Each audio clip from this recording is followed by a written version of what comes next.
Ako po si Marites Villanueva Apaya, 45 anyos, isad po na residente sa Barangay Tugbo.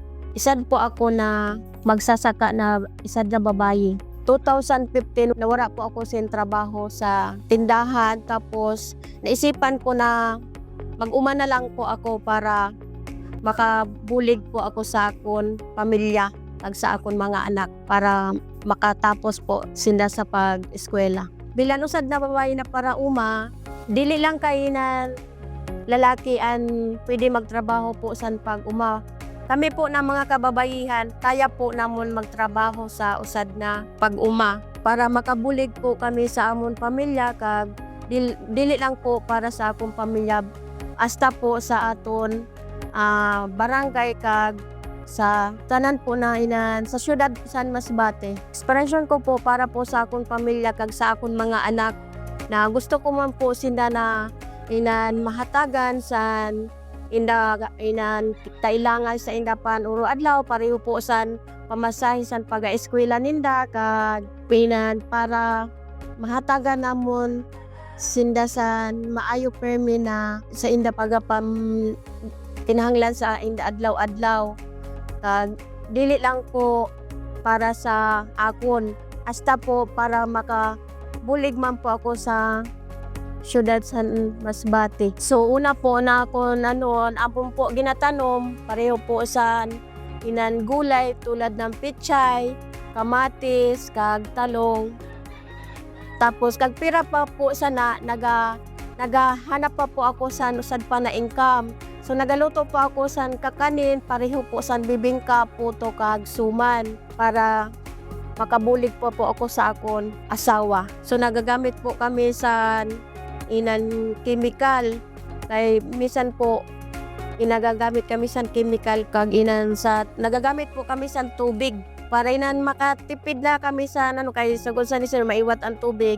So kailangan namon makatipid sa tubig, nagahimo kami sa inanuwi na para makatipid kami ng tubig, nagakuha kami sa PVC na para mahimuan namon, para namon sa pichay kung paano siya mabuhay. Nagatin ako sa training sa Masbate City Agriculture kag sa diing para mai-apply ko man po sa akon pagtanong kung paanoan pagaproseso, kag dili lang po para sa akon, para man po sa akon usad na grupo na para ang kaanaaraman ko maihatag ko, mai-share ko man pa sa inda kung paano ang pagaproseso sa pagtanom po.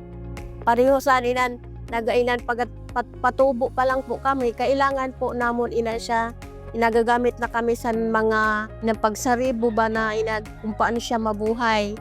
Pero sa niya na mainit, kailangan po namon naihatag ko an maayo na pamumuno bilang usad na grupo sa mga kababaihan na para uma, kung paano ang pag-asikaso sa isad na umakag bilang isad na grupo. Sabi ko po sa inda para maaraman niyo kung kung matiano ba sir ang para uma. Sabi ko magkadto ka mo sa amon uma, kay para makita niyo ang sitwasyon kung paano ang pag-aasikaso sa pag-aumakag, kung paano ang pag-aalaga sa mga tanom, kay para maagabot sa panahon pwede nyo siya mapagkitaan sa pangabuhay para makabulig po sa mga bata, kag pwede siya pwede magnegosyo na makabulig utro sa aton para pareho naton kapwa para uma. So nalipay ako bilang usad na outstanding sa kay maski sa jutay lang po na bagay, dili ko na araman na mas mahalaga gali po sa akon. Ko man sa kapwa ko para uma, mai-share ko man po anak ko na araman. Dahil po sa usad po ako na babae na nagtiyaga, nahihatag ko sa indaan maayo na serbisyo sa akong pamilya kag sa akong grupo.